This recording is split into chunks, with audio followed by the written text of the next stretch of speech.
기도드리시겠습니다. 은혜와 자비가 충만하신 주님, 주님이 사랑하시는 청년들을 부르시고 인도하셔서 함께 모여 주님의 이름을 찬양하며 경배합니다. 하나님, 우리 청년들 각자 분주하고 다른 시간을 보내왔지만 주님 앞에 나아갈 때 모두 주님의 은혜를 간절히 사모하는 마음으로 예배하게 하옵소서. 하나님이 우리를 전심으로 드리는 예배, 오늘의 예배를 기뻐 받아 주옵소서. 늘 우리와 함께 하시는 하나님, 분향교회 청년들이 있는 캠퍼스 또 직장과 가정에서 임마누엘의 하나님으로 이 땅에서 청년들과 함께하여 주옵소서. 청년들을 곁에서 지키시고 인도하시는 하나님으로 인해 든든히 살아가게 하시고 날마다 하나님의 은혜를 경험하고 만나는 믿음의 삶 살아가길 원합니다. 하나님, 교회 안에 주의 선하심, 주의 인자하심과 높고 위대하심을 찬양하는 소리가 멈춰지지 않게 하옵소서. 또 위드 코로나로 일상의 회복을 조금씩 하려 하는데 반가운 성도의 교제 소리도 교회 안에 가득해지기를 원합니다. 주님, 새로운 시대를 맞이하며 우리 안에 끊어져야 할 이전의 죄악들을 버리고 깨끗한 마음으로 새롭게 주실 주의 은혜들을 기대하게 하옵소서. 주님, 이 시간 주의 말씀을 듣습니다. 말씀 안에 있는 주의 은혜와 권능이 이 예배 가운데 충만하길 원하고 말씀을 듣는 모든 성도들에게 성령님의 감동하심의 역사가 있게 하옵소서. 감사합니다. 예수님의 이름으로 기도합니다.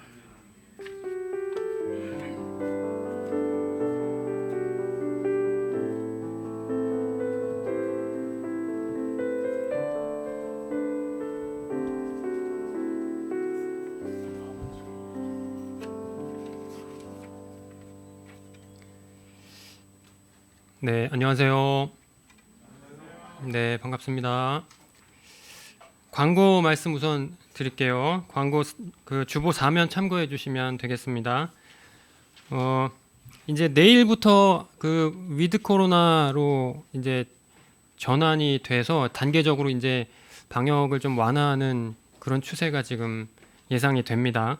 그러니까 이제 우리가 거리낌 없이 예배당에 나와서 이렇게 다 같이 예배드리는 날도 이제 머지 않았다, 이렇게 좀 판단이 되는데요. 조금씩 예배당 와서 같이 예배드리고 또 같이 우리가 교제 나누고 하는 시간들을 조금 더 늘려갔으면 좋겠습니다. 아시겠죠? 백신도 가능하면 다 맞으시고 마스크는 아직 이제 벗지 않으시는 게 좋을 것 같으니까 마스크 잘 쓰고 나오시면 되겠습니다. 그 이제 위드 코로나에 맞춰서 우리가 이번 돌아오는 금요일부터는 또 금요 기도회도 이제 다시 재개하니까 우리 여러분들을 위해서 기도하고 또 대학 생활 또 그 직장 생활 또 직장을 구하는 일 여러 가지 일들을 위해서 함께 기도하니까 우리 북한을 위해서도 계속 기도합니다. 와서 같이 기도했으면 좋겠습니다.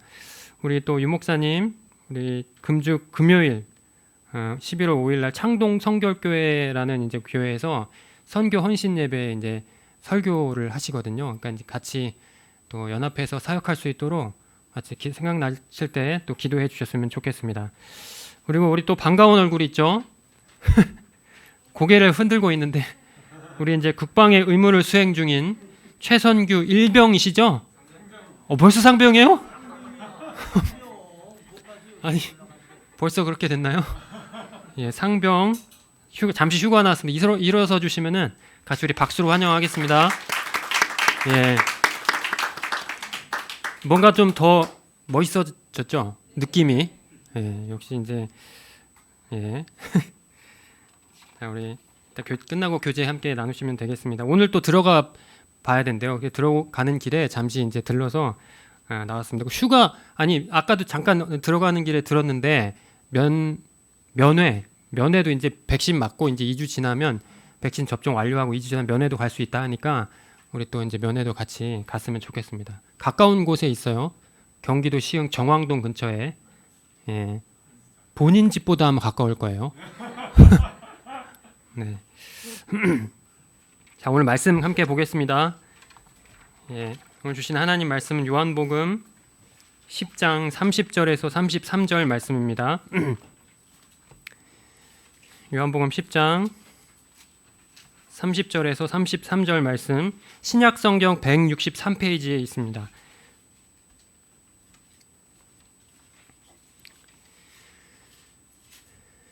신약성경 163페이지 요한복음 10장 30절에서 33절 말씀 제가 봉독하겠습니다. 나와 아버지는 하나이니라 하신대 유대인들이 다시 돌을 들어 치려 하거늘 예수께서 대답하시되 내가 아버지로 말미암아 여러 가지 선한 일로 너희에게 보였거늘 그 중에 어떤 일로 나를 돌로 치려 하느냐. 유대인들이 대답하되 선한 일로 말미암아 우리가 너를 돌로 치려는 것이 아니라 신성 모독으로 인함이니 네가 사람이 되어 자칭 하나님이라 함이로라. 아멘. 이 시간에는 우리 헌금 봉헌하는 시간 갖도록 하겠습니다.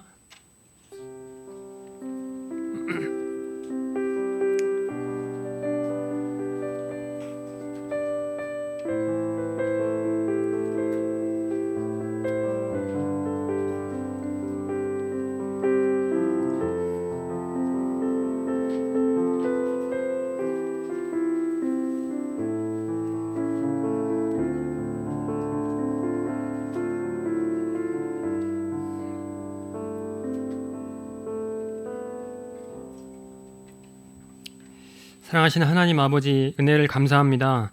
우리로 하나님 자녀 삼아주시고 참 생명 누리게 하시니 감사합니다.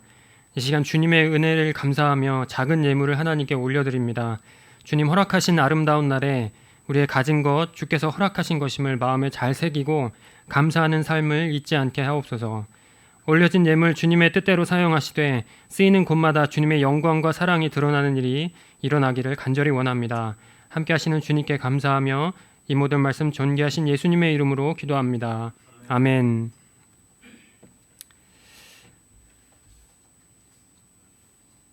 네, 우리 함께 말씀 나누겠습니다. 네, 저는 이제 그 교회 생활을 꽤 오래 했습니다.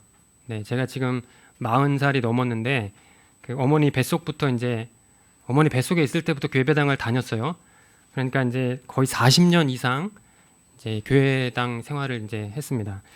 초등학교 이렇게 다닐 때 그 여름 성경 학교라는 그 이제 캠프 비슷한 거가 있었는데 초등학교들은 이제 어디 뭐 데리고 수련회 할 수는 없으니까 이제 여름이 되면은 동네에 있는 꼬마애들 다 모아가지고 이제 여름 성경 학교 같은 걸 해요. 그때 이제 교회에서 뭐 반팔티도 이렇게 나눠주고 이렇게 하니까 이제 다 가거든요. 저 어린 시절에는 그랬습니다.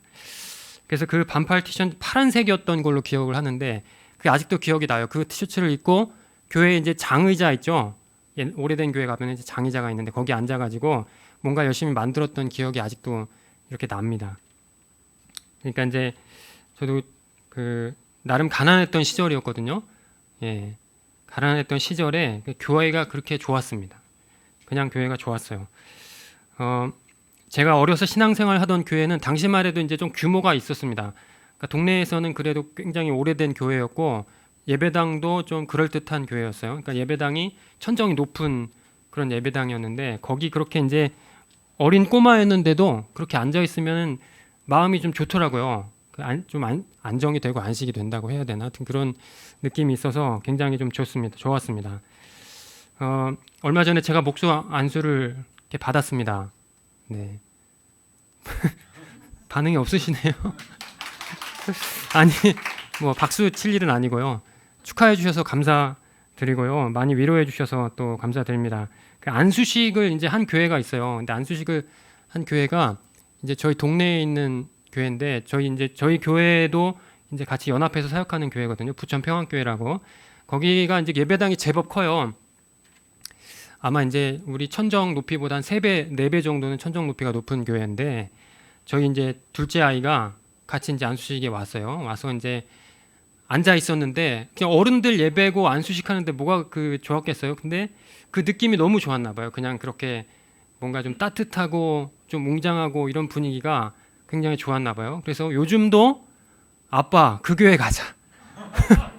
계속 이제 그렇게 하고 있어요. 예. 예. 어쨌든 뭐 어릴 때라도 그 엄숙하지만 뭔가 따뜻한 분위기가 예, 굉장히 참 기억에 남는 듯합니다. 그렇게 초등학교, 중학교 시절을 이제 교회와 함께 보내고 고등학교 때는 이제 그 학교에 이제 10대 선교회라고 그 뭐 뉴스 어린 이제 뭐 10대면은 고등학교죠. 고등학생들을 대상으로 하는 선교회가 있었는데 그 서클에서도 활동도 했어요. 그러니까 이제 이 정도면은 굉장히 열심히 신앙생활을 했던 거죠. 예. 그러니까 고교 시절에 그 기독교 서클 활동 기억이 또 좋아가지고 그 당시에 있는 친구랑 또 대학에 들어가면은 뭐 예수전도단이나 CCC는 꼭 들어가자. 기독교 동아리 활동을 하자. 이렇게 약속을 하고 대학에 입학하자마자 CCC를 찾아갔습니다. 그런데요, 이제 대학 입학 전까지 비교적 열심히 신앙생활을 하긴 했지만 그때까지는 뭔가 이제 뜬구름 잡는 듯한 신앙이었던 듯해요. 지금 생각해 보면요, 제 나름의 이제 어떤 주체적인 사고가 형성되기 전에 이미 이제 그 틀이 이제 정해져 있잖아요. 고정된 틀이 있어서 교회는 당연히 가야 하는 곳이었고 하나님은 당연히 믿어야 하는 분이었습니다. 네. 그냥 고민 없이 교회를 다녔고 안 가면은 왠지 뭔가 두렵고, 여러분 그런 마음 조금 있으시죠? 오늘 주일날 뭔가 좀 교회 안 가고 예배 안 드리면은 약간 좀 마음이 좀 편치 않잖아요. 다들 그러시죠? 네. 저도 하여튼 그랬어요. 어릴 때는 뭔가 왠지 두렵고 또 교회가 또 싫진 않으니까 하면서 그렇게 신앙생활을 했습니다. 그때까지만 해도 사실 예수님께서 어떤 분이신지 또 성경의 가르침이 진짜인지 그것을 내 스스로 고민하고 이렇게 생각해보고 따져보진 않았습니다. 네. 그러니까 선생님들이 믿으라 했으니까 그냥 수동적으로 믿고 소극적으로 이렇게 받아들인 그런 신앙이었죠. 오히려 그분이 진짜인가 뭐 이런 생각을 하면요, 뭔가 의심하는 듯하고 그런 생각 자체가 좀 이 불경스럽다고 해야 되나요? 그런 이제 느낌이 있어가지고 왠지 모르게 이제 그렇게 깊이 고민하고 생각하는 것은 두려웠던 시기였습니다. 그러니 그 예수님과 그분의 가르침이 좋긴 하지만 그것이 진짜인가? 예수님이 진짜고 예수님이 하신 말씀이 진짜인가에 대해서는 이런 깊이 고민하지 않았고 생각해보지 않았고 아마도 덮어놓고 이제 무시했던 듯 이렇게 보입니다. 그냥 믿어라. 예전에는 저희 때는 이제 그냥 믿어 이런 말이 많았어요. 그냥 믿으면 돼. 이제 그런 이제 뭐 그냥 맹목적인 믿음을 좀 강요했다고 해야 되나, 그런 이제 분위기였는데 그래도 좋으니까 네 믿습니다 이렇게 했습니다.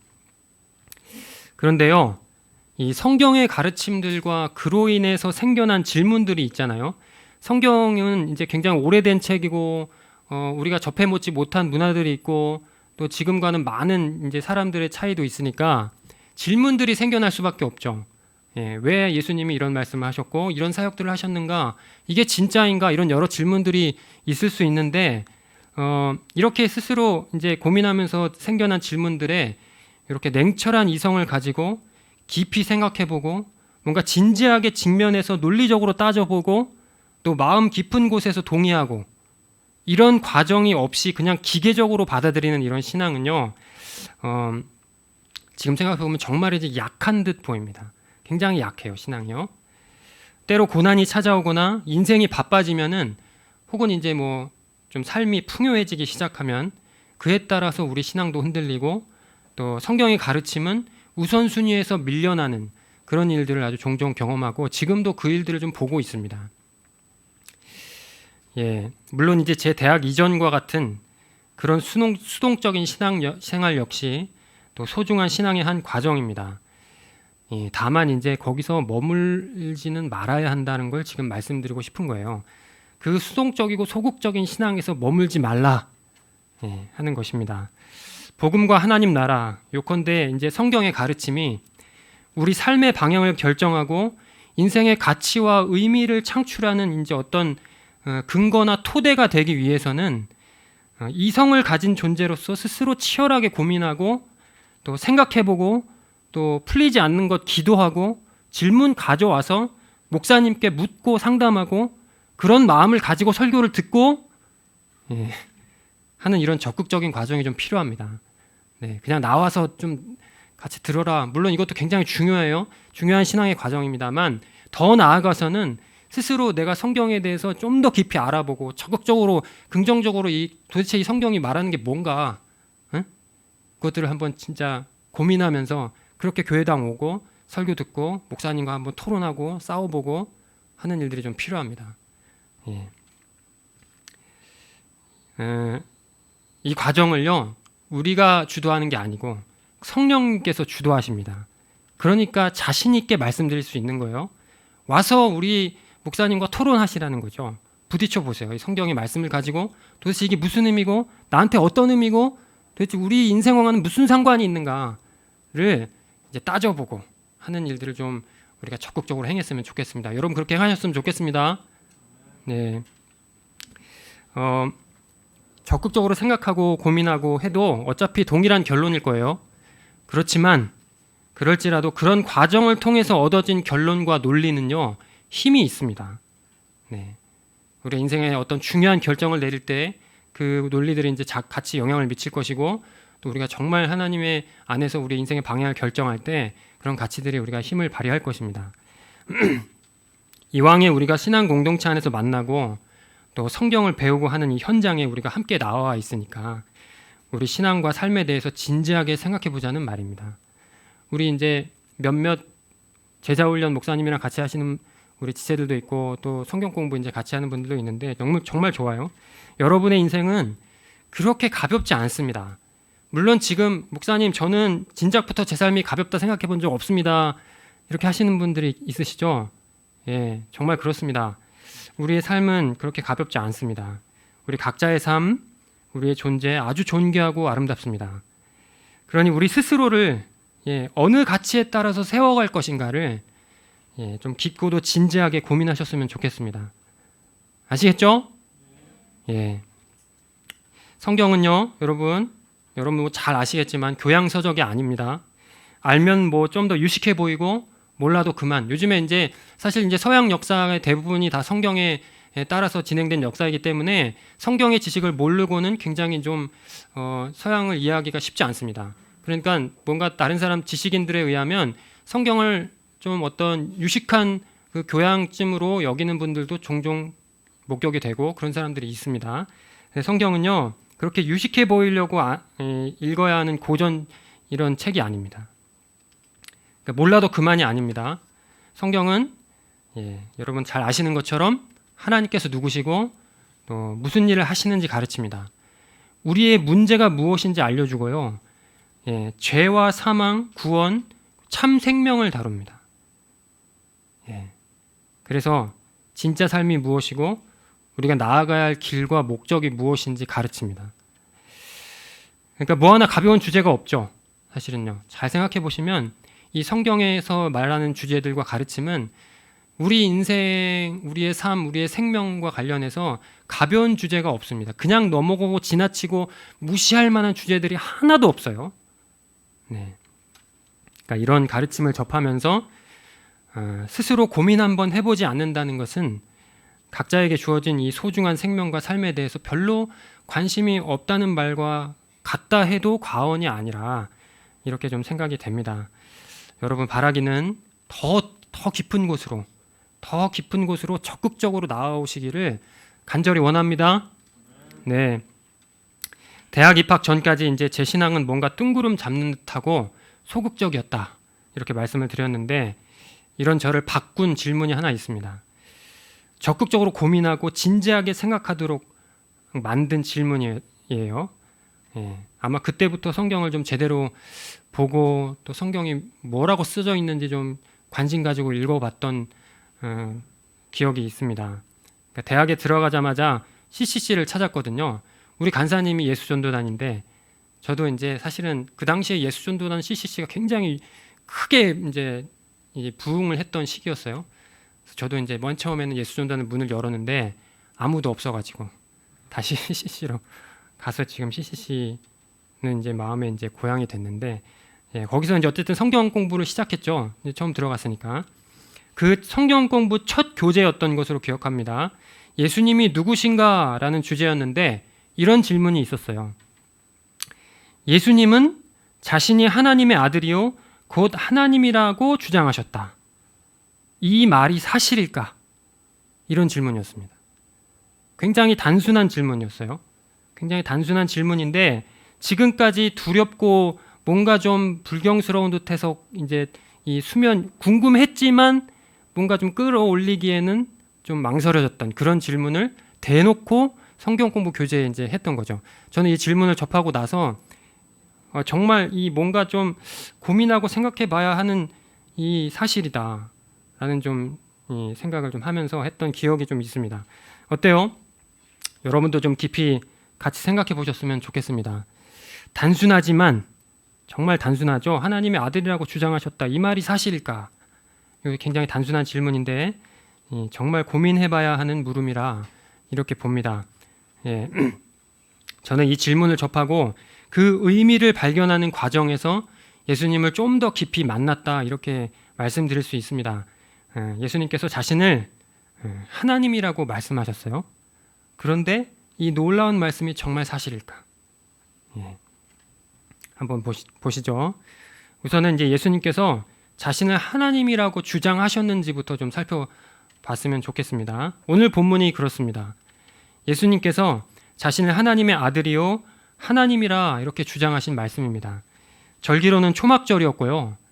이제 이스라엘에도 우리 뭐 추석이나 설날처럼 명절들이 있는데 이 초막절은 이스라엘의 3대 절기 중에 하나입니다. 가을쯤에 이제 이렇게 있는데 그리고 이 성경에 나오지 않지만 이스라엘 민족들이 전통적으로 지키고 있었던 절기가 초막절에 이어서 수전절이라는 절기가 또 있었어요. 그러니까 초막절에서 또 이어지는 수전절 이렇게 부르는 때에 장소로는 예루살렘이었죠. 그러니까 이제 명절이었으니까 예루살렘이 사람들로 굉장히 많이 붐볐겠죠. 예, 바리새인들, 서기관들이 그런 사람들을 이끌고 율법을 가르치고 이렇게 했던 그런 시기였습니다. 그 예루살렘에서 예수님이 태어날 때부터 눈먼 사람을 치유하십니다. 그러니까 태어날 때부터 장님으로 태어난 사람을 이제 눈을 뜨시고 보게 하신 이 치유 사건을 이렇게 예수님께서 행하십니다. 예루살렘에서요. 그 많은 사람들이 있는 곳에서 그 일을 행하십니다. 그러니까 이 치유 사건을 토대로 해서 당시 예수님의 대적이었던 바리새인들, 서기관들을 향해서 이제 경고하시는 말씀이 이제 오늘 요한복음 10장입니다. 그러니까 요한복음 10장은 선한 목자 비유로 알려진 본문입니다. 예수께서 자신을 어떻게 이제 말씀하시냐면 자신을 양들을 위하여 목숨을 버리는 선한 목자라 이렇게 비유하십니다. 그런데 이제 요것만 했으면 좋겠는데 그 계속 이제 자신을 나타내시고 자신을 이제 가르치시는 그런 여러 말씀 중에 굉장히 이상한 말들을 하셔요. 당시 유대인들로서는 쉽게 받아들일 수 없는 말들을 이렇게 막 하십니다. 그러니까 유대인들 사이에서 논란이 일어나죠. 말을 듣자니 하나님을 아버지라 하질 않나? 지금은 우리는 뭐 이 말에 대해서 전혀 문제가 없고 거리낌이 없는데 당시 유대인들 사이에서 하나님이라는 것은 그 이름조차 입에 올리지도 못할 만큼 아주 신성시 여겼던 그런 이제 분입니다. 그런데 그분을 아버지라 이렇게 이야기하십니다. 그리고 또 목숨을 버릴 권세도 있고 그것을 다시 얻을 권세도 있다 이렇게 하시기도 합니다. 이런 말들은 이제 뭐 지금도 사실 우리가 이해가 어려운데 당시 유대인들은 그 받아들이기가 굉장히 어려운 말들이었습니다. 그러니까 정말 어렵고 이상한 말들이죠. 그렇게 이상하고 어려운 말들이긴 한데 예수님에 관한 여러 증언들은 이미 계속 그들의 귀에 들리고 있죠. 이미 예수님께서 많은 일들을 행하셨어요. 이스라엘 땅 안에서. 그런 증언들이 계속 들려오고 실제로 날 때부터 눈먼 자가 예루살렘 이제 성전 안에서 치유되는 것을 직접 눈으로 보고 있거든요. 그러니까 굉장히 이상한 말들이고 어려운 말들인데 그분 말들을 무시할 수가 없는 거예요. 그러니까 어때요? 이 어찌된 일인가? 이 막 여러 가지 논란이 일어나는 지금 상황이죠. 이런 식으로 이제 유대인들이 속이 좀 탔던 모양이에요. 굉장히 속이 타서 한날 그들은 예수님을 애워싸고는 단도직입적으로 물어봅니다. 당신은 언제까지 우리 속을 태울 작정이요?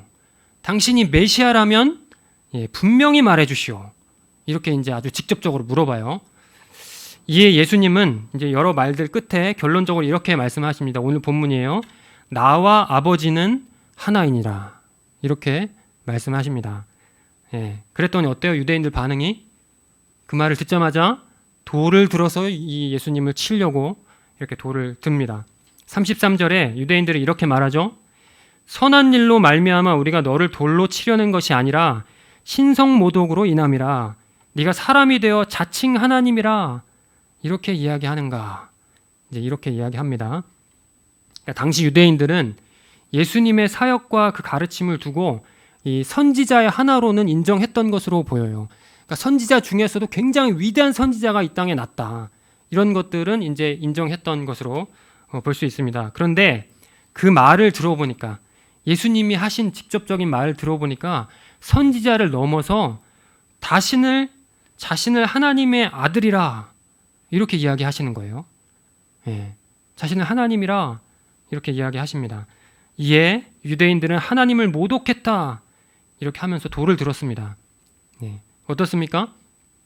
이 말들은 실제로 어때요? 예수님께서 자신을 하나님이라 주장하신 이런 말들입니다. 예수님께서 진짜로 자신을 하나님이라 이렇게 주장하셨죠. 오늘 본문뿐 아닙니다. 성경의 복음서의 여러 이제 장면들에서 나는 안식일의 주인이라, 나는 생명의 떡이다, 나는 빛이다, 나는 길이요 진리요 생명이다, 나는 포도나무다, 나는 선한 목자라 아주 많습니다. 자신을 하나님의 아들이라, 하나님이라 칭한 이런 이제 선언들이 굉장히 많습니다.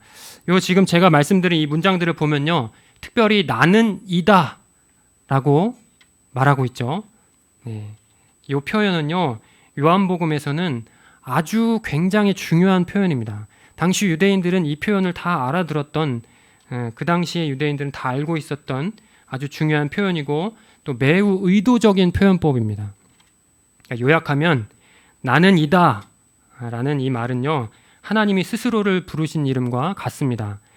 출애굽기 3장에 보시면 예수님이 이제 하나님께서 모세를 부르시고 이제 모세에게 특별한 사역을 주시고 나서 이제 모세랑 이제 여러 가지 일들을 하시고 모세가 하나님에게 이름을 가르쳐 주십시오 하니까 하나님께서 모세에게 이름을 가르쳐 주세요. 그때 이렇게 하나님께서 자신의 이름을 가르쳐 주십니다. 나는 스스로 있는 자라. 이렇게 이야기하십니다. 이것을 히브리어로 이제 보시면 요 히브리어는 좀 저도 히브리어 이제 잘 모르지만 우리 여러분들도 요 한 단어 정도는 우리가 알 수 있잖아요. 이 히브리어 제가 잘 읽어드릴 테니까 한번 잘 들어보세요. 에흐예 아쉐르 에흐예라는 말이에요. 여기 이제 사실 우리 번역이랑은 조금 이제 차이가 있어요. 이 번역이 굉장히 까다로워서 실제로 유대인이 쓰는 구약 성경 영어로 번역해 놓은 유대인들이 번역해 놓은 영어 성경이 있는데 거기서는 이걸 번역해 놓지 않았어요. 그냥 에흐예 아쉐르 에흐예라고 이제 그냥 그대로 씁니다. 그러니까 이 번역이 굉장히 까다롭고 어려운 번역이에요. 요 에흐예 아쉐르 에흐예 요거는 한 좀 기억을 해 놓으셨으면 좋겠어요. 이렇게 얘기하고 그리스어로는 이제 신약 성경이 쓰여진 글이죠.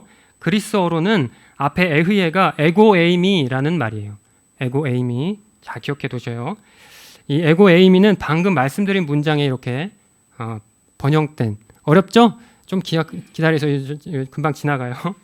에고에이미라 하는데 이 에고에이미가 I am이란 말이에요. I am. 우리말로는 어때요? 나는 이다 라는 말입니다. 그러니까 어때요? 예수님께서 지금 뭘 이제 말씀하시는 거예요? 하나님만이 쓰실 수 있고 하나님의 이름을 가르쳐 주실 때 사용한 표현을 예수님께서 그대로 지금 사용하고 계시는 거예요. 스스로를 지칭할 때. 그러니까 당시에는 너무 신성해서 이스라엘 백성들은 감히 입에 담지도 못한 그런 이름이었고 그런 표현이었습니다. 그런데 예수님이 그 이름으로 아무런 거리낌 없이 스스럼 없이 그 이름을 자신을 지칭하는 데 지금 사용하고 계십니다. 뭐라고요? 에고에이미. 에흐예 아시엘의 에흐예는 조금 이제 발음이 어려우니까 잊어버리셔도 되는데 에고에이미 요거는 한번 기억해 두세요. 그리스어로 에고에이미. 에고라는 말은 잘 아시죠? 나잖아요. 나 에고 자 에고에이미. 네. 그리고 이 외에도 하나님만이 하실 수 있는 이 죄사함을 선언하신 일도 있어요. 아이야 네 죄사함을 받았다 이렇게 선언하시기도 하시고 또 제자들에게 하나님이라는 칭호를 듣지만 그것을 부정하기는커녕 오히려 칭찬하십니다. 그러니까 이제 굉장히 소개하자면 많아요. 다 소개할 하려면 이제 또 여러분 다 이제 주무실 테니까 여기까지 하시고, 여러분 어떻습니까? 복음서의 여러 구절들 또 여러 이야기에서 예수님은 자신이 하나님이라 말씀하시기도 하셨고 또 하나님만이 하실 수 있는 선언들을 하셨습니다. 예. 자, 그럼 이제 질문을 구체적으로 해봐요.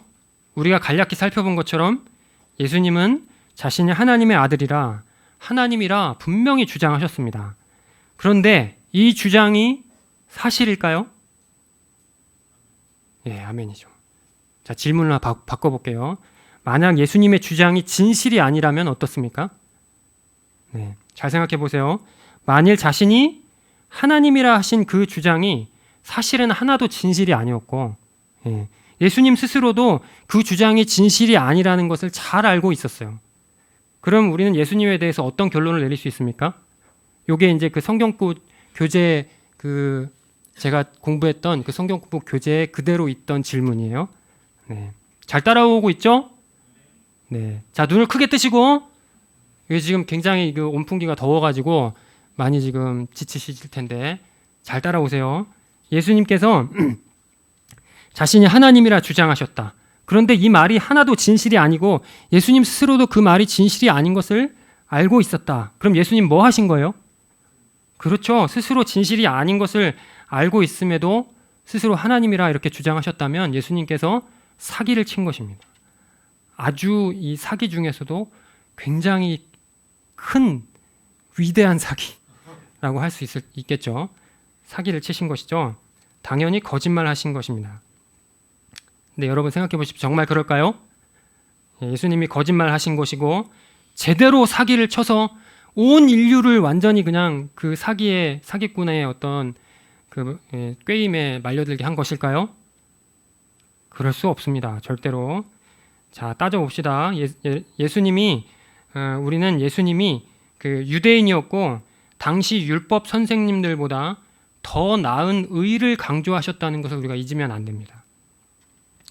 거짓말하지 말라.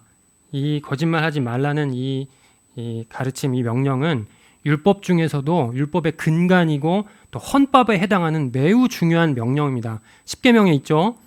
십계명은 이스라엘의 모든 율법의 헌법에 해당합니다. 그 십계명 중에 하나가 거짓말하지 말라라는 말입니다. 그러니까 굉장히 중요한 법이죠. 거짓말하지 않는 것은요. 그런데 그 율법보다 더 나은 의를 우리 주님께서 강조하셨어요. 그런데 정작 당신 스스로는 거짓말을 했다 하면 어떻습니까? 예수님께서는 겉과 속이 다른 그 당시 서기관과 바리새인들 보고 뭐라고 말씀하셨냐면 회칠한 무덤 같다. 겉은 이제 화려하게 회를 칠해놨는데 사실 속은 썩어 있는 무덤과 같다. 이렇게 욕을 하셨는데 만약 예수님께서 거짓말하신 거면은 그들과 똑같은 사람이 되는 겁니다. 그러니까 그분의 주옥 같은 가르침도 송두리째 쓰레기가 되어버리는 그런 일이 일어나는 거죠. 더 중요한 사실이 있습니다. 더 중요한 것은요, 예수님의 죽음입니다. 예수님의 죽음. 우리는 예수님께서 어떻게 죽으셨는지 잊어서는 안 됩니다. 예수님은 다른 이유가 아니라 자신이 하나님의 아들이라 하신 그 문제의 그 주장으로 인해서 십자가에 못 박혀 죽으셨습니다. 만약 예수님께서 당신을 하나님이라 하지 않으셨으면 유대인들이 돌을 들을 일도 없었고요. 또 십자가에 매달리실 일도 없었습니다. 그 말을 하지 않으셨으면 오히려 위대한 선지자로서 백성들에게 인정을 받았을 수도 있습니다. 그런데 유대인들이 돌을 들어도 그 끔찍한 십자가형이 결정되던 때에도 예수님은 당신의 주장을 굽히지 않으셨습니다. 여러분, 거짓말을 보통 언제 합니까? 보통은 죽지 않으려고 합니다. 자신의 유익을 위해서 거짓말을 합니다. 그렇죠, 여러분? 엄마한테 맞지 않으려고 우리 아이들이 거짓말을 합니다. 그러다 걸리면 더 맞죠. 그러니까 자살하려는 사람이 아닌 이상, 아니 이제 자살하려는 사람도 그래요.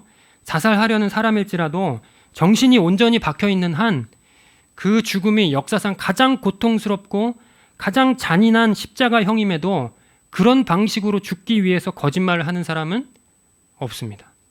그렇죠? 우리는 예수님이 겟세마네 동산에서 괴로워하시면서 땀이 핏방울이 될 정도로 애써 기도하신 것을 잘 기억해야 합니다. 그때 예수님 기도하시면서 십자가형뿐만 아니라 그 십자가형으로 죽임을 당할 그때에는 하나님께서 예수님을 잠시 외면하던 때였어요. 그 잠시 외면하던 순간이 너무 두렵고 싫어서 가능하면 이 잔을 내게서 옮겨 주십시오라고 땀이 핏방울이 될 정도로 그렇게 애써 기도하셨습니다. 마음이 심히 고민하여 죽을 지경이라 이렇게 하시면서 가능하면 그 죽음 당하지 않기를 원하셨습니다. 그러나 예수님은 어떻습니까? 결국 하나님의 뜻에 순종하셨습니다. 겟세마네 동산 그 겟세마네에서 그렇게 애써 기도하신 것은 하나님께 순종하게 해달라고 한 기도였습니다. 여러분, 예수님의 말씀이 거짓이었다면 그렇게 할 수 없습니다. 하나님께서 뭐 거짓말을 해서라도 십자가에 달리거라 이렇게 하셨을까요? 우리 하나님이 그렇게 능력 없으신 분이 아닙니다. 예수님의 가르침, 예수님이 일으키신 하나님 나라 운동, 또 그분의 전 생애가 예수님께서 하나님의 아들이라는 이 사실, 그러니까 하나님이시라는 이 사실 위에 이렇게 세워진다 해도 과언이 아닙니다. 그러니까 예수님의 생애와 예수님의 가르침은 자신이 하나님의 아들, 예수님께서 하나님의 아들이시라는 이 사실 위에 이렇게 세워집니다. 그러니까 예수님께서 하나님의 아들이라 하신 이 주장이 거짓이면 예수님의 전 생애가 송두리째 거짓이 된다는 말입니다. 그러니까 혹 하나님 나라 운동을 위한 선의의 거짓말이었다 이렇게 해도 그 거짓 진술 자체가 그 운동의 본질이요 근원과 같다면 하나님 나라 운동은 거짓 위에 세워진 것이고 그렇게 반드시 허물어지게 되어 있습니다. 만약 그렇다면 예수님의 죽음은 어떻습니까? 거짓을 위해서 그토록 잔인한 방식으로 목숨을 버리신 지극히 헛된 죽음이 되어버립니다. 더 이야기할까요? 충분하죠? 예수님이 사기친 것이 아니라는 것은 아주 분명합니다. 근데 한 가지 더 생각해 볼 것이 있습니다. 제가 공부한 이 성경 공부 교재에 질문이 하나 더 있어요. 잘 들어보세요. 이건 더 쉽습니다. 만일 이 모든 주장이 사실이 아니었는데도 예수님 혼자 그 주장을 진실이라고 믿고 있었다면 그럼 우린 예수님에 대해서 어떤 결론을 내릴 수 있습니까? 그럴 수 있죠. 예수님께서 스스로를 하나님의 아들이라 하신 그 주장이 사실은 하나도 진실이 아니었는데 예수님 혼자 그것을 진실이라 믿고서 나는 하나님이고 나는 하나님의 아들이라 이렇게 주장하셨다 하면 그럼 예수님 어떤 분이에요? 쉽게 말해서 미친 사람이죠. 그냥 아주 지독한 망상에 사로잡힌 사람입니다. 우리 시대에도 그런 사람들 덜어 있죠. 우리 그런 사람들 보면 어디로 갑니까? 병원으로 갑니다. 이 질문은 굉장히 쉽습니다. 사람은요 영적인 존재입니다. 그러니까 과대 망상증에 사로잡힌 사람, 미친 사람은 대번에 알아볼 수 있습니다. 눈빛이 다르잖아요. 대번에 알아볼 수 있어요.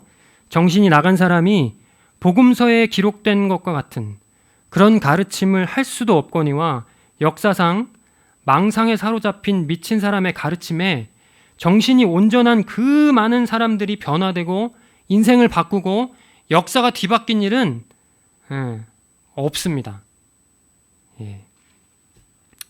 자, 이거는 뭐 결론이 분명하죠. 또 다른 경우가 있을 수 있을까요? 더 깊이 따져보고 고민해봐야 할 문제예요. 계속 깊이 고민하고 더 생각해보자는 말이에요. 더 있을 수 있을까 했는데 예수님이 역사적으로 실존했던 인물이긴 합니까? 아멘이죠.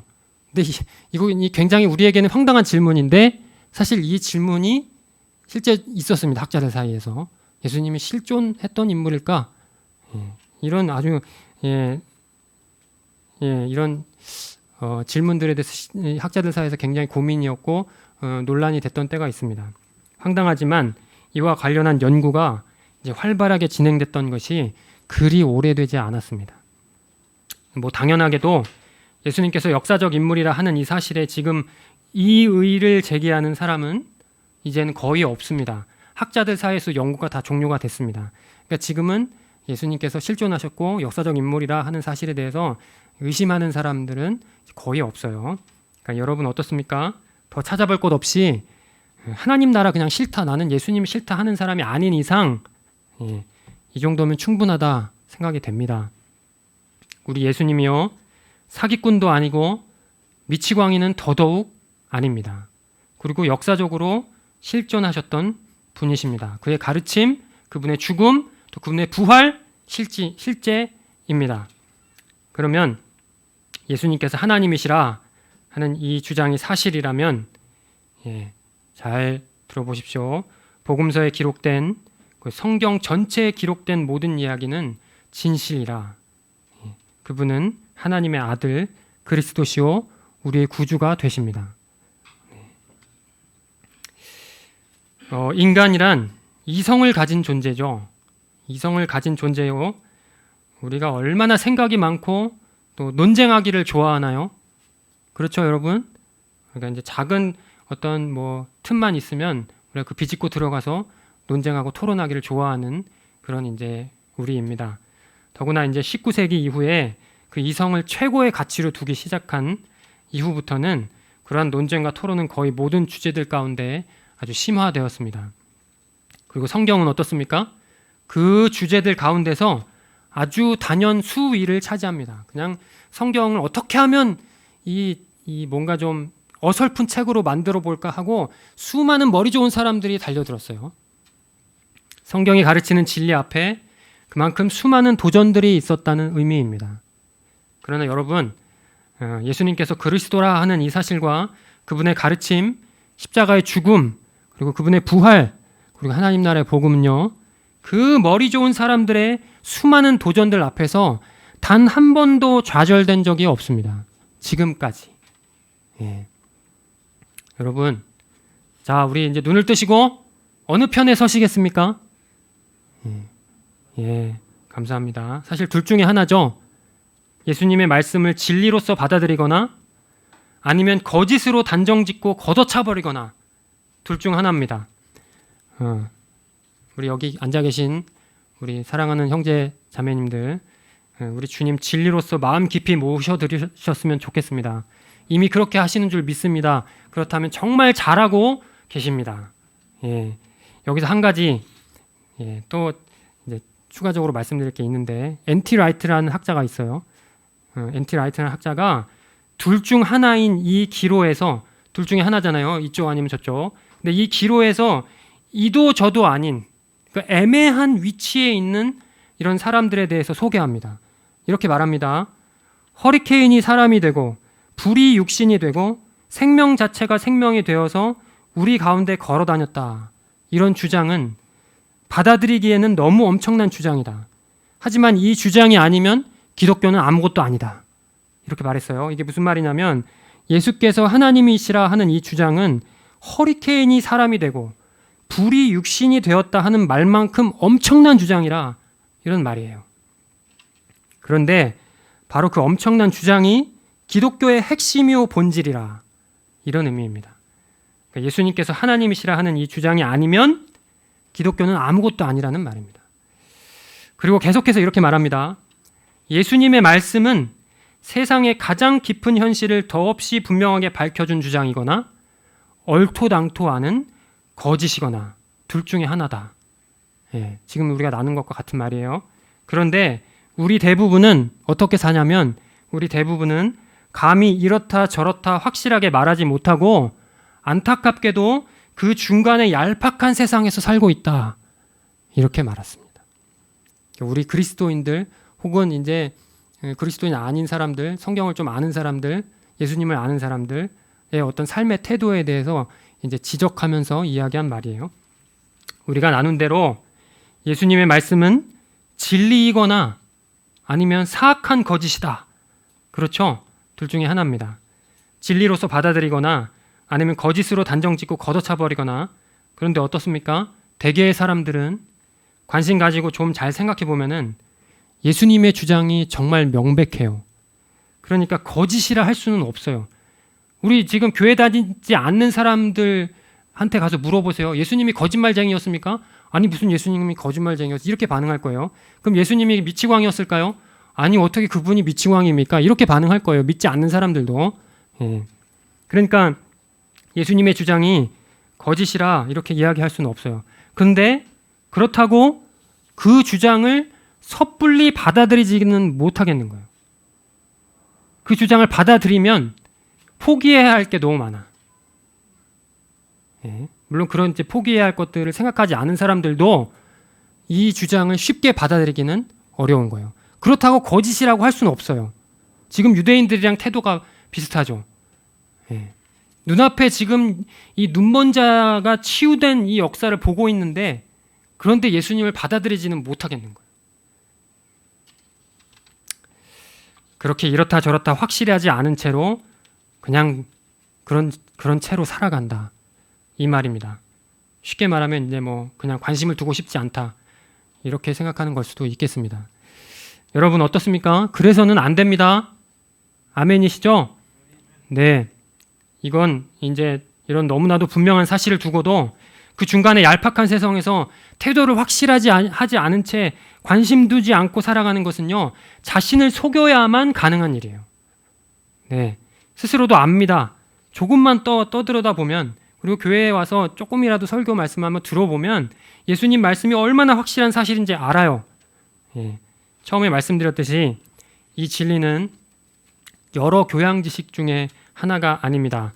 우리가 받아도 그만, 받지 않아도 우리 현재 삶에 아무런 지장을 주지 않는 그런 유의 지식이 결코 아닙니다. 예, 예수님께서 하나님의 아들이요 그리스도이시며 하나님 나라가 임하였다 하는 이 진리의 말씀은요, 내 개인의 생명, 또 우리의 인생, 나아가서 전 창조 세계를 구성하고 그 세계가 전개되는 이 모든 역사의 본질을 이룹니다. 이 말이 어렵지만 잘 생각해 보세요. 예수님이 아니시면, 하나님이 아니시면 이 세계가 존재할 수가 없습니다. 삶과 죽음, 그 너머를 다루고 우리가 누구인지, 우리가 어떻게 사는 것이 진짜인지, 무엇을 위해 살아야 하는지, 우리 문제가 무엇이고 어떻게 해결할 수 있는지를 옳게 가르치는 유일한 말씀입니다. 아멘? 네. 그러니까 여러분, 신앙 따로, 우리의 현실의 삶 따로 이런 것은 있을 수가 없습니다. 하나님께서 창조 세계와 그 역사의 주인이시기 때문입니다. 사랑하는 본향교회 형제자매 여러분, 더 적극적인 신앙의 자세로 나아오십시오. 예, 우리 제자훈련 하시는 분들 더 열심히 참여하시고 더 열심히 공부하시고요.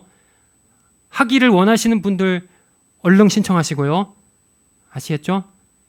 네.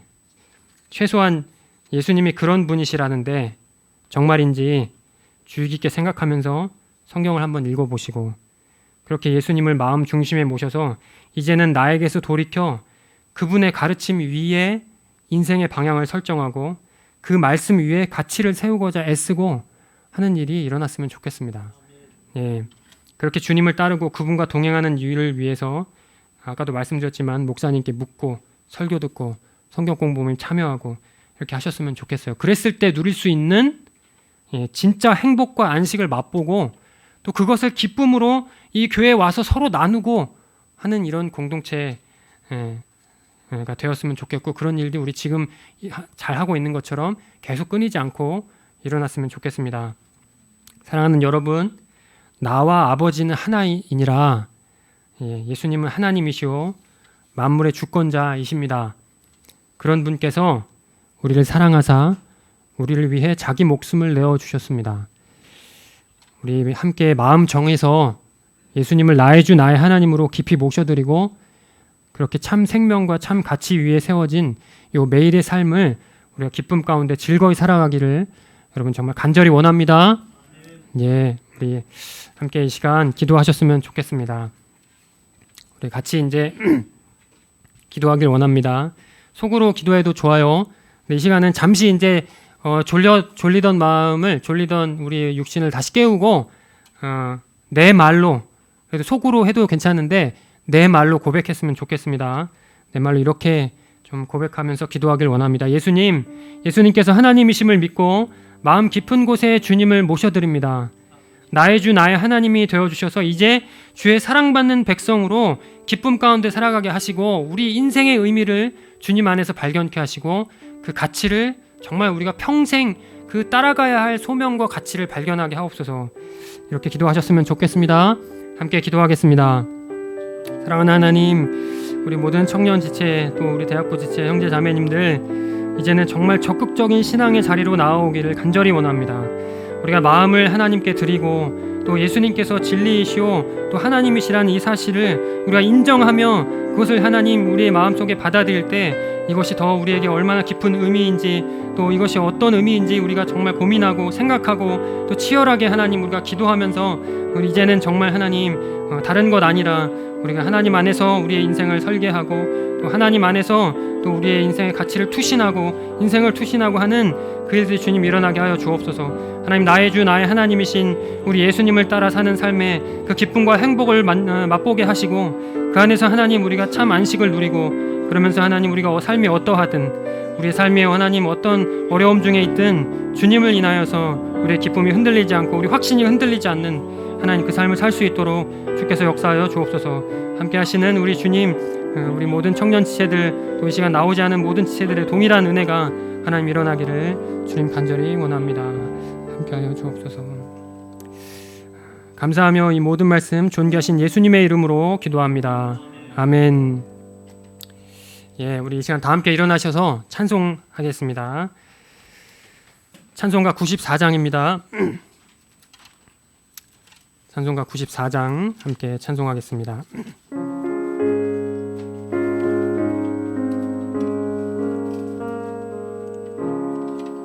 주 예수보다 더 귀한 것은 없네. 이 세상 부귀와 바꿀 수 없네.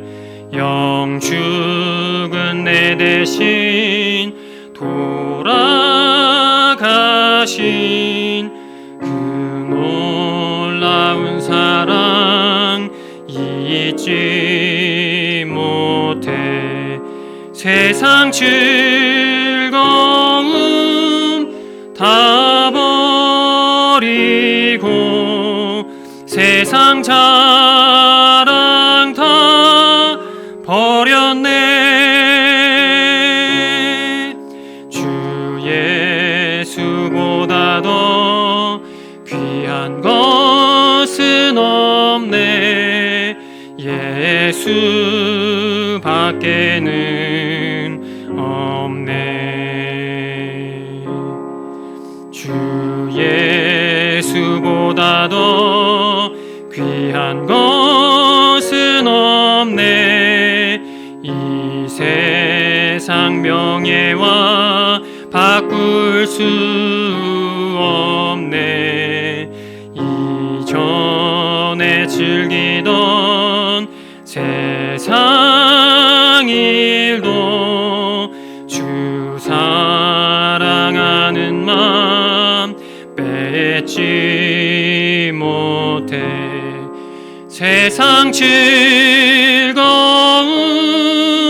다 버리고 세상 자랑 다 버렸네. 주 예수보다 더 귀한 것은 없네. 예수 밖에는 없네. 주 예수보다 더 귀한 것은 없네. 이 세상 행복과 바꿀 수 없네. 유혹과 핍박이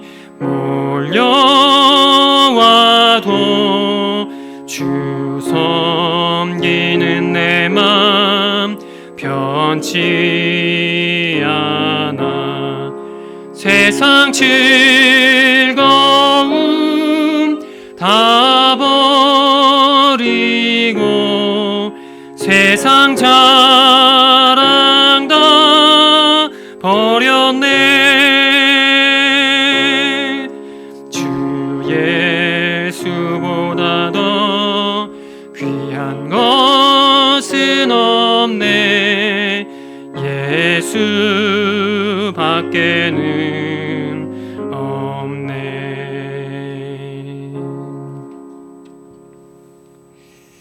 지금은 우리 주 예수 그리스도의 은혜와 하나님 아버지의 지극한 사랑과 성령님의 교통하심이 구주 예수님을 나의 주 나의 하나님으로 마음 깊이 모셔드리고 적극적인 신앙의 자리로 나와 주님과 함께 즐거이 동행하기를 간절히 소원하는 본향의 형제 자매들과 온 성도들 위해 이제로부터 영원토록 함께하기를 간절히 축원하옵나이다. 아멘.